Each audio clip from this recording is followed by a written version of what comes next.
Xin kính chào quý vị và các bạn. Mời quý vị và các bạn theo dõi chương trình thời sự tổng hợp thứ 7 ngày 17 tháng 10 năm 2020 phát trên sóng FM tần số 88,3 MHz của Trung tâm Truyền thông và Văn hóa thị xã Đông Triều. Chương trình hôm nay sau phần tin, mời quý vị và các bạn nghe bài Khi phụ nữ làm SEO ngành cơ khí. Cuối chương trình là chuyên mục điểm tin trong tuần. Bây giờ mời quý vị và các bạn theo dõi nội dung chi tiết.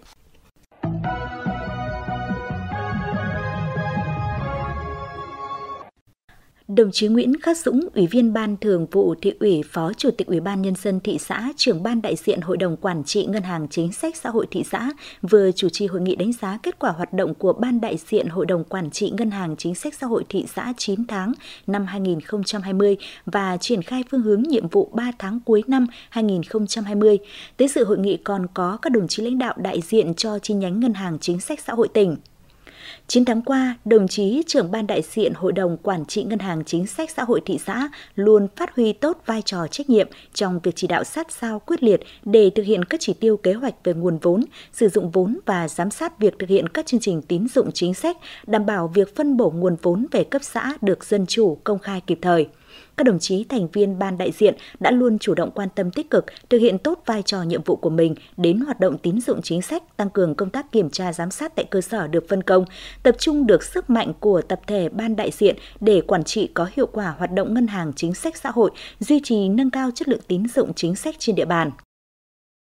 Sau khi nghe các ý kiến, phát biểu và nội dung triển khai tập huấn nghiệp vụ đối với các thành viên ban đại diện Hội đồng Quản trị Ngân hàng Chính sách Xã hội thị xã của cán bộ và lãnh đạo chi nhánh Ngân hàng Chính sách Xã hội tỉnh, kết luận tại hội nghị, đồng chí Nguyễn Khắc Dũng, Ủy viên Ban Thường vụ Thị ủy, Phó Chủ tịch Ủy ban Nhân dân thị xã, trưởng ban đại diện Hội đồng Quản trị Ngân hàng Chính sách Xã hội thị xã đã yêu cầu các xã phường tổ vay vốn cần tiếp tục có những giải pháp khắc phục những tồn tại hạn chế trong thời gian qua, đồng thời yêu cầu đồng chí Giám đốc Ngân hàng Chính sách Xã hội thị xã tiếp tục tham mưu cho Ban đại diện Hội đồng Quản trị Ngân hàng Chính sách Xã hội thị xã nội dung văn bản chỉ đạo hướng dẫn gửi cho các xã phường và các tổ vay vốn để triển khai thực hiện các giải pháp khắc phục những hạn chế tồn tại trong thời gian tiếp theo.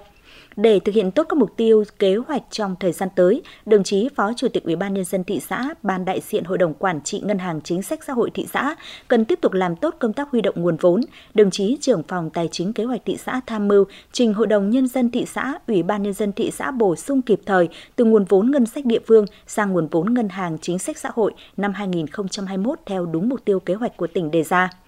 Các đồng chí thành viên trong Ban đại diện Hội đồng Quản trị Ngân hàng Chính sách Xã hội thị xã cần tiếp tục nghiên cứu tài liệu để nắm rõ quy trình các bước, vai trò trách nhiệm trong công tác kiểm tra giám sát vốn tín dụng, cho vay sao cho đảm bảo hiệu quả nhất, làm tốt công tác rà soát về đối tượng cho vay, chủ động làm tốt công tác thu hồi nợ đọng các nguồn vốn cho vay và có giải pháp xử lý nợ xấu. Làm tốt công tác tuyên truyền, tạo mọi điều kiện thuận lợi nhất để người dân được tiếp cận với chủ trương chính sách mới của nhà nước về các nguồn vốn cho vay. Các cơ quan chuyên môn của thị xã tiếp tục làm tốt công tác phối hợp, mở các lớp tập huấn chuyển giao khoa học kỹ thuật và đào tạo nghề cho lao động nông thôn để người dân vận dụng trong quá trình khai thác sử dụng có hiệu quả nguồn vốn vay và một số nhiệm vụ trọng tâm khác.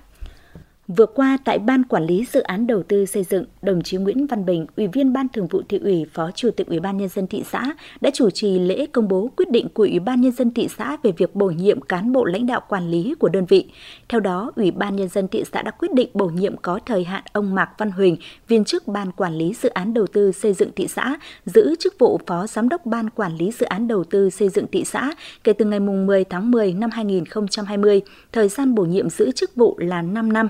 Phát biểu tại buổi lễ công bố, Phó Chủ tịch Ủy ban Nhân dân thị xã Nguyễn Văn Bình đã chúc mừng ông Mạc Văn Huỳnh trên cương vị mới, đồng thời mong muốn ông Huỳnh tiếp tục rèn luyện, giữ vững phẩm chất đạo đức cùng tập thể cán bộ viên chức người lao động trong Ban Quản lý Dự án Đầu tư Xây dựng thị xã, tiếp tục phát huy tinh thần đoàn kết thống nhất, chủ động sáng tạo, hoàn thành xuất sắc nhiệm vụ chính trị được giao trong bối cảnh thị xã Đông Triều đang trong quá trình đẩy mạnh thực hiện chương trình xây dựng đô thị, tiến tới trở thành thành phố vào năm 2025. Ông Mạc Văn Huỳnh hứa trên cương vị mới của mình sẽ luôn phát huy năng lực, trí tuệ, phấn đấu cùng tập thể đơn vị hoàn thành xuất sắc nhiệm vụ được giao. Phó Chủ tịch Ủy ban Nhân dân thị xã Nguyễn Quang Đán vừa đi kiểm tra an toàn một số hồ đập trên địa bàn trong điều kiện có diễn biến phức tạp của thời tiết những ngày qua. Đoàn đã đi kiểm tra thực tế tại các hồ đập Tân Yên, Yên Dưỡng, xã Hồng Thái Tây, Hồ Nội Hoàng, phường Hoàng Quế, đập Bến Châu, Trại Lốc, xã Bình Khê và đập Đá Trắng, xã Tràng Lương. Qua kiểm tra cho thấy do đã chủ động đảm bảo các yếu tố an toàn cũng như công tác đầu tư sửa chữa nâng cấp thời gian qua, nên đến thời điểm này, hầu hết các hồ đập trên địa bàn thị xã đều đảm bảo an toàn, chưa xuất hiện các yếu tố gây nguy hiểm. Phó Chủ tịch Ủy ban Nhân dân thị xã Nguyễn Quang Đán lưu ý các cơ quan chuyên môn và đơn vị quản lý hồ đập cần hết sức quan tâm, chú ý đến sự an toàn của hồ đập trong thời gian xuất hiện bão lũ như hiện nay. Ngoài việc đảm bảo hoạt động của các trang thiết bị máy móc, bố trí lực lượng thường trực 24/24 giờ tại các hồ đập, đơn vị quản lý là công ty trách nhiệm hữu hạn một thành viên Thủy lợi Đông Triều cần quản lý tốt việc người dân ra vào và có các hoạt động trong khu vực hồ đập, đặc biệt là tại các khu vực tràn xả lũ, đồng thời rà soát các hộ gia đình hiện đang sinh sống trong lưu vực của các hồ đập, báo cáo Ủy ban Nhân dân thị xã để có phương án hỗ trợ di chuyển, đảm bảo an toàn tính mạng, tài sản người dân, không để xảy ra các sự cố đáng tiếc khi mưa lũ xảy ra. Hội Nông dân và Hội Liên hiệp Phụ nữ phường Hoàng Quế vừa phối hợp tổ chức chương trình giao lưu văn nghệ chào mừng kỷ niệm 90 năm ngày thành lập Hội Nông dân Việt Nam và 90 năm ngày thành lập Hội Liên hiệp Phụ nữ Việt Nam. Đêm giao lưu văn nghệ có sự tham gia của 16 tiết mục do các diễn viên không chuyên là hội viên phụ nữ, hội viên nông dân đến từ các chi hội, câu lạc bộ khiêu vũ của các khu phố trên địa bàn phường Hoàng Quế biểu diễn. Thông qua chương trình nhằm khơi dậy và cổ vũ phong trào thi đua lập thành tích trong các cán bộ hội viên phụ nữ nông dân ở các chi hội trên địa bàn phường, góp phần bảo tồn và phát huy các giá trị văn hóa truyền thống của dân tộc, đồng thời tạo sân chơi diễn đàn giao lưu văn hóa văn nghệ, học hỏi kinh nghiệm tổ chức các hoạt động tuyên truyền nhằm thực hiện tốt nhiệm vụ phát triển văn hóa xã hội ở địa phương, góp phần tích cực xây dựng nông thôn mới nâng cao, xây dựng quê hương Hoàng Quế ngày càng giàu đẹp văn minh. Chiều ngày 15 tháng 10, Công an thị xã Đông Triều đã bắt đối tượng Khổng Quốc Anh sinh năm 1991, nơi đăng ký hộ khẩu thường trú tại khu Yên Lâm 4, phường Đức Chính, thị xã Đông Triều, chỗ ở hiện nay tại khu La Dương, phường Hưng Đạo, thị xã Đông Triều, là hung thủ của vụ giết người cưỡng hiếp xảy ra vào chiều cùng ngày tại khu Mỹ Cụ 2, phường Hưng Đạo, thị xã Đông Triều. Theo thông tin, khoảng 13 giờ 20 phút ngày 15 tháng 10, tại gia đình bà Lê Thị Hoài sinh năm 1972 ở khu Mỹ Cụ 2, phường Hưng Đạo, thị xã Đông Triều. Trong khi bà Hoài đang bán hàng tạp hóa thì bị một đối tượng nam thanh niên dùng dao khống chế và cắt vùng cổ, gây thương tích phải đi cấp cứu ở trung tâm y tế thị xã Đông Triều. Ngay sau khi nhận được tin báo, Công an thị xã Đông Triều đã huy động tối đa lực lượng tiến hành bảo vệ hiện trường, tiến hành các bước điều tra, tập trung rà soát khoanh vùng các đối tượng trên địa bàn. Qua rà soát, Công an thị xã Đông Triều đã xác định được đối tượng nghi vấn là Khổng Quốc Anh sinh năm 1991, nơi đăng ký hộ khẩu thường trú tại khu Yên Lâm 4, phường Đức Chính, thị xã Đông Triều, chỗ ở hiện nay tại khu La Dương, phường Hưng Đạo, thị xã Đông Triều. Bằng các biện pháp nghiệp vụ, đến 16 giờ cùng ngày, Công an thị xã Đông Triều đã bắt giữ đối tượng Khổng Quốc Anh đang lẩn trốn tại phường Vàng Xanh, thành phố Uông Bí. Tại nơi bắt giữ đối tượng, lực lượng Công an thị xã Đông Triều đã thu giữ một con dao do đối tượng gây án. Qua đấu tranh và khai thác nhanh, đối tượng Khổng Quốc Anh đã nhận hành vi dùng loại dao dọc giấy để khống chế bà Hoài rồi cưỡng hiếp. Do bà Hoài chống trả quyết liệt, đối tượng đã dùng dao nói trên khứa cổ bà Hoài gây thương tích nặng. Hiện Công an thị xã Đông Triều đang phối hợp với Phòng Cảnh sát Hình sự Công an tỉnh tập trung điều tra làm rõ để xử lý theo quy định của pháp luật. Nhằm triển khai thực hiện các quy hoạch chung, quy hoạch phân khu cũng như quy hoạch đô thị của thị xã đã được phê duyệt, cũng như đảm bảo việc di rời các cơ sở tiểu thủ công nghiệp gây ô nhiễm, thị xã Đông Triều đang triển khai việc mời gọi nhà đầu tư thực hiện dự án cụm công nghiệp Kim Sen. Cụm công nghiệp Kim Sen trên địa bàn thị xã được hình thành từ những năm 2003 với quy mô 70,78 ha, trong đó đất sản xuất công nghiệp 48,24 ha, chiếm 68,15%. Đến nay, đã có 9 doanh nghiệp đầu tư tại cụm với diện tích 35,57 ha, tỷ lệ lấp đầy 73,7%. Phần diện tích còn lại là các diện tích đất có khả năng huy động để phát triển công nghiệp. Khu kỹ thuật gồm trạm xử lý nước thải, khu tập trung, trung chuyển chất thải rắn, trung tâm hành chính dịch vụ, đất cây xanh, đất giao thông, hạ tầng kỹ thuật. Theo đánh giá, tại cụm công nghiệp Kim Sen, hạ tầng dùng chung đã được đầu tư nhưng còn manh mún. Nguồn vốn ngân sách của địa phương không đủ cân đối để thực hiện đầu tư đồng bộ hạ tầng kỹ thuật của cụm công nghiệp theo dự án được duyệt, do đó cần thiết phải mời gọi đầu tư. Tuy nhiên, đến thời điểm này, việc mời gọi nhà đầu tư gặp nhiều khó khăn do quỹ đất huy động cho việc kinh doanh của nhà đầu tư còn ít. Phần diện tích đất còn lại của cụm công nghiệp Kim Sen đã được phê duyệt quy hoạch phân khu, chưa được giải phóng mặt bằng. Hạ tầng đầu tư manh mún không đồng bộ, chi phí đầu tư lớn, giá trị thương mại không cao. Từ thực tế nêu trên, để đầu tư hoàn thiện hạ tầng cụm công nghiệp, Ủy ban Nhân dân thị xã đã đề nghị các cấp có thẩm quyền xem xét đầu tư theo hướng sử dụng ngân sách địa phương và ngân sách tỉnh hỗ trợ để đầu tư hoàn thiện hạ tầng trong các khu vực đã bố trí các cơ sở công nghiệp, thực hiện giải phóng mặt bằng quỹ đất còn lại trong ranh giới chưa giải phóng mặt bằng, mời gọi nhà đầu tư sử dụng nguồn vốn ngoài ngân sách để đầu tư hoàn thiện hạ tầng quỹ đất công nghiệp còn lại và trạm xử lý nước thải, chuyển chủ đầu tư thực hiện quản lý khai thác cụm công nghiệp. Quy mô đầu tư các hạng mục để hoàn thiện hạ tầng tại cụm công nghiệp Kim Sen gồm xây dựng đường bê tông 3 tuyến chính dài hơn 2,5 km vào các khu công nghiệp đảm bảo yêu cầu tải trọng cho cụm công nghiệp, xây dựng hệ thống cống thoát nước thải có tổng chiều dài hơn 4 km, xây dựng hệ thống bể xử lý nước thải bằng công nghệ ngăn lọc kỵ khí. Tổng mức đầu tư là 55,8 tỷ đồng. Hiện nay, Ủy ban Nhân dân thị xã đang tích cực hoàn thiện các thủ tục cần thiết để tiến tới triển khai đầu tư hạ tầng kỹ thuật tại cụm công nghiệp Kim Sen nhằm đảm bảo lấp đầy các diện tích đã quy hoạch cho phát triển công nghiệp cũng như phục vụ cho việc di rời các cơ sở tiểu thủ công nghiệp gây ô nhiễm trên địa bàn thị xã. Quý vị và các bạn đang nghe chương trình thời sự phát thanh của Trung tâm Truyền thông và Văn hóa thị xã Đông Triều. Chương trình được phát trên sóng FM tần số 88,3 MHz.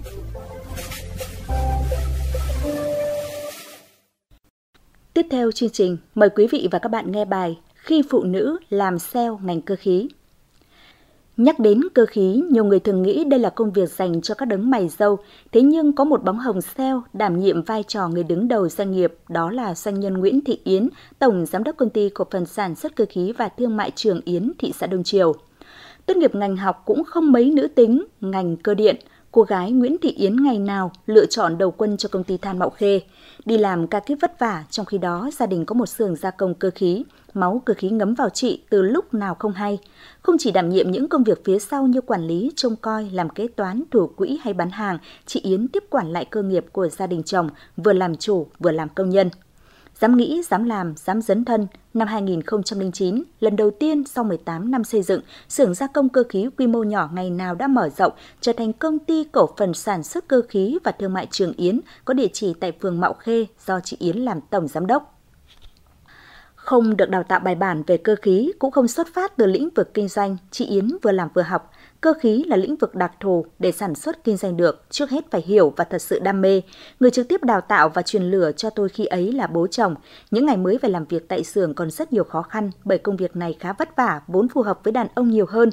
Chính sự động viên hướng dẫn tận tình của bố khiến tôi có những bước đi đầu tiên, trực tiếp bắt tay vào sản xuất, rồi nắm bắt thị trường, phán đoán thị hiếu, tâm lý khách hàng. Doanh nhân Nguyễn Thị Yến chia sẻ. Với vai trò là người đứng đầu, sự bản lĩnh, nhạy bén, quyết đoán trong kinh doanh, kết hợp với sự mềm mỏng, cẩn trọng vốn có của phụ nữ đã tạo nên một doanh nhân Nguyễn Thị Yến có uy tín trong lĩnh vực sản xuất và kinh doanh cơ khí. Trực tiếp đến các công trường kiểm tra tiến độ và chất lượng thi công các công trình, chị Yến không cho phép bất cứ sai sót nào trong các sản phẩm của công ty.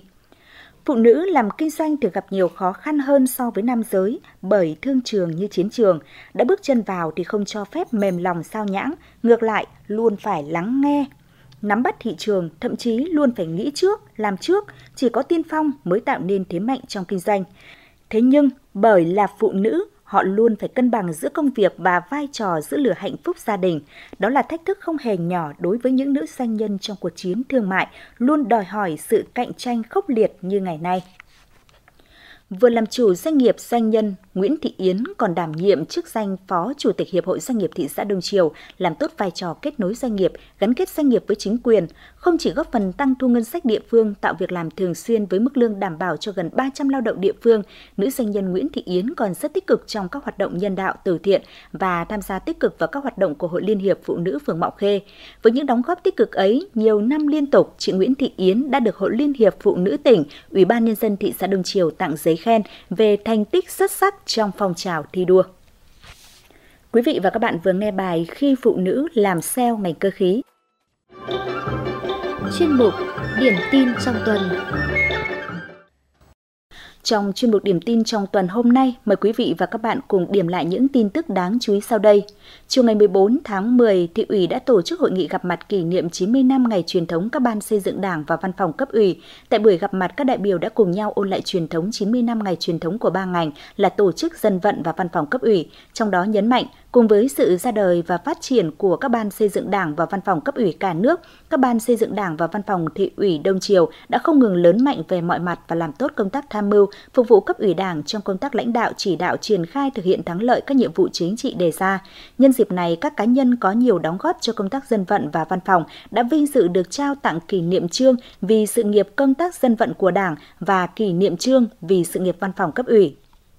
Sáng ngày 13 tháng 10, nhân ngày Doanh nhân Việt Nam, đồng chí Phạm Văn Thành, Bí thư Thị ủy, Chủ tịch Ủy ban Nhân dân thị xã đã đi thăm và tặng quà chúc mừng Hiệp hội Doanh nghiệp thị xã và Công ty Trách nhiệm hữu hạn Hà Lan, Công ty Cổ phần Tập đoàn Hoàng Hà. Tặng hoa và chúc mừng các công ty, thay mặt lãnh đạo thị xã, đồng chí Bí thư Thị ủy đã bày tỏ phấn khởi và đánh giá cao những nỗ lực, cố gắng khắc phục khó khăn của các công ty trong thời gian qua để vươn lên trong hoạt động sản xuất kinh doanh, đóng góp rất lớn vào sự phát triển kinh tế xã hội của thị xã. Trong năm 2020, với tình hình phức tạp của dịch bệnh COVID-19, song các doanh nghiệp vẫn ổn định sản xuất kinh doanh, tạo ra nhiều sản phẩm hàng hóa, đóng góp vào sự phát triển chung của thị xã.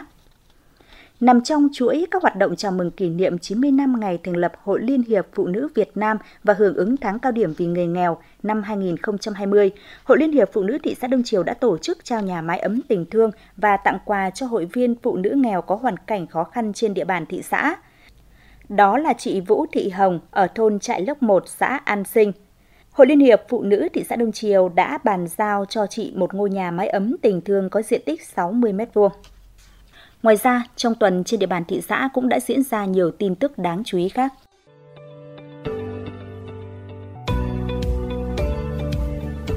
Chuyên mục Phòng chống dịch COVID-19.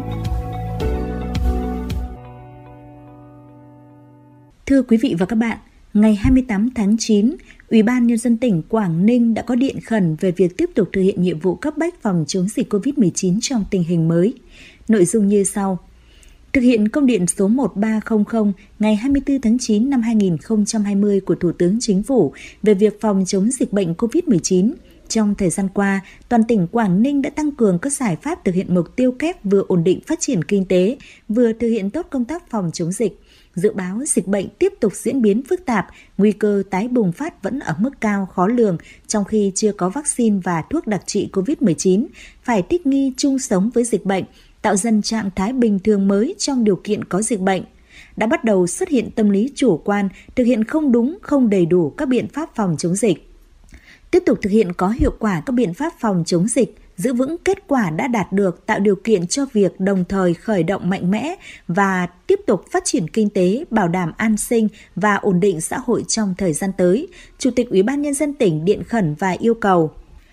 thống nhất nhận thức và hành động, quán triệt sâu sắc quan điểm chống dịch như chống giặc, huy động sự vào cuộc của cả hệ thống chính trị và mọi người dân, đề cao kỷ luật kỷ cương trách nhiệm của người đứng đầu, thực hiện nghiêm các biện pháp phòng chống dịch theo chỉ đạo của Bộ Chính trị, Ban Bí thư Quốc hội, Chính phủ, Thủ tướng Chính phủ, Tỉnh ủy, đồng thời thực hiện mục tiêu tiếp tục sản xuất kinh doanh, giải quyết việc làm với sự quản lý của Chủ tịch Ủy ban Nhân dân các huyện, thị xã, thành phố với các điều kiện cụ thể. Cán bộ đảng viên, công chức, viên chức phải gương mẫu đi đầu trong việc thực hiện các biện pháp phòng chống dịch, kiên định thực hiện các nguyên tắc phòng chống dịch, ngăn chặn, phát hiện, cách ly, khoanh vùng dập dịch, đồng thời với việc làm tốt công tác điều trị, triệt để thực hiện phương châm 3 trước 4 tại chỗ, tuyệt đối không được lơ là chủ quan.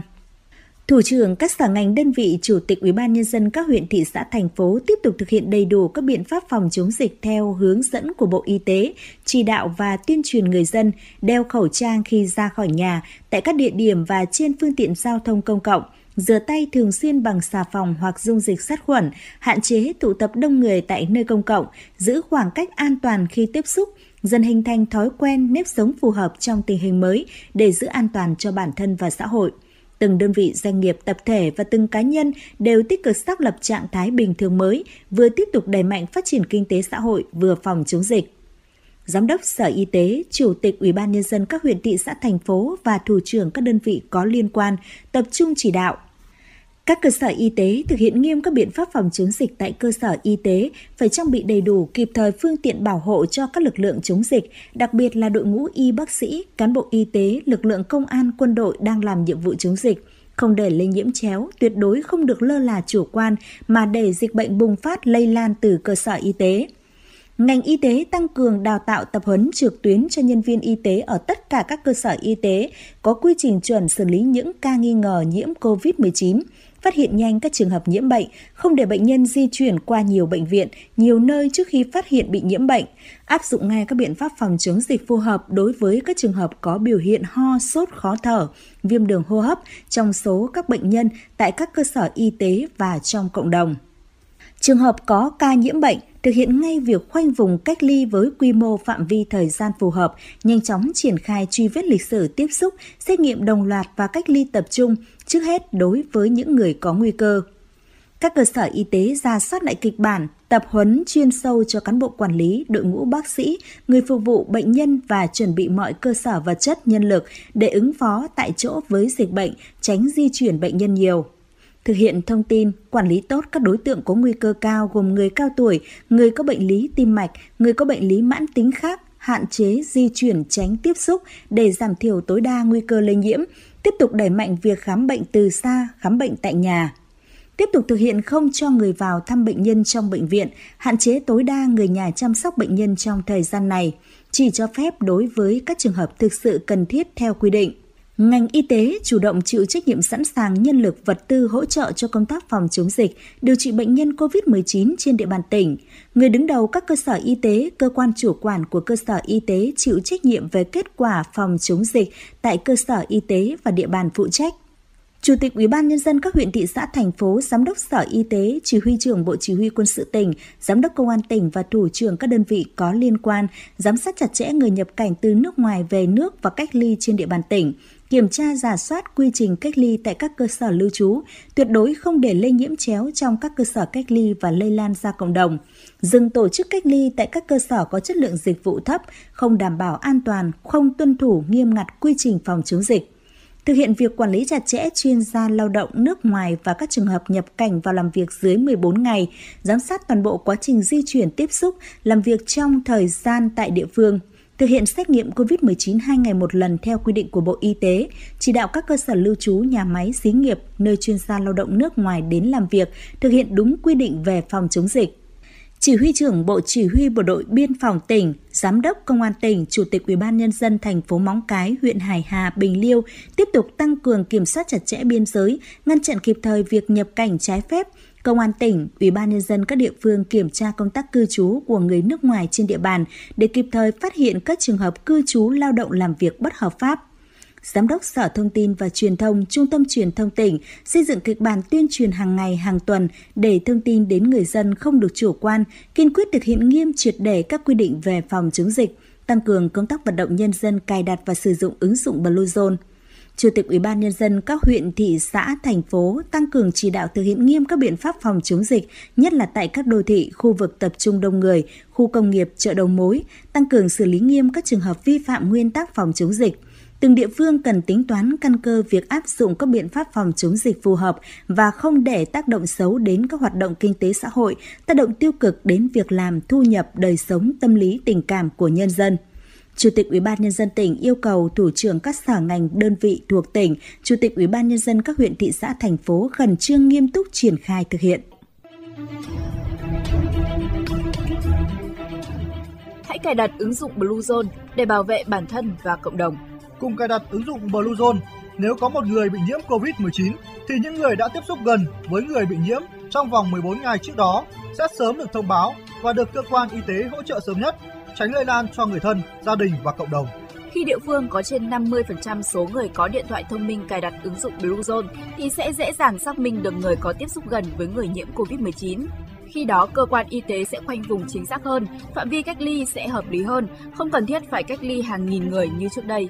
Để tránh hiện tượng bị cách ly nhầm, cách ly số lượng lớn, bảo vệ người dân và các hoạt động sản xuất kinh doanh, đề nghị các cơ quan, đơn vị, tổ chức doanh nghiệp, nhà máy, nhà hàng, khách sạn, siêu thị, cơ sở kinh doanh, địa điểm công cộng tăng cường vận động người lao động, người sử dụng dịch vụ, người ra vào địa điểm công cộng cài đặt sử dụng ứng dụng Bluezone. Để không còn những kỳ nghỉ học dài bất đắc dĩ, các trường phổ thông, trung cấp, cao đẳng, đại học đề nghị phụ huynh học sinh và sinh viên cài đặt, sử dụng ứng dụng Bluezone. Bệnh viện là nơi có nguy cơ lây nhiễm cao, đề nghị bệnh nhân và người đến thăm khám sức khỏe cài đặt, sử dụng ứng dụng Bluezone. Hiện nay các doanh nghiệp viễn thông trên địa bàn đang cùng với đoàn thanh niên và các tổ chức đoàn thể trong hệ thống chính trị ở cơ sở triển khai hỗ trợ, hướng dẫn người dân cài đặt sử dụng ứng dụng Bluezone tại các điểm tập trung và đến từng hộ gia đình. Đề nghị người dân và các hộ gia đình hãy cùng hợp tác và ủng hộ. Mỗi người dân hãy tự giác cài đặt, sử dụng ứng dụng Bluezone cho mình và đề nghị người tiếp xúc với mình cài đặt, sử dụng ứng dụng Bluezone. Đây là hành động nhỏ có ý nghĩa lớn, thiết thực góp phần hiệu quả phòng chống dịch bệnh COVID-19. Hãy cùng nhau nâng cao thứ hạng của tỉnh nhà trên bảng xếp hạng cài đặt ứng dụng Bluezone trong cả nước.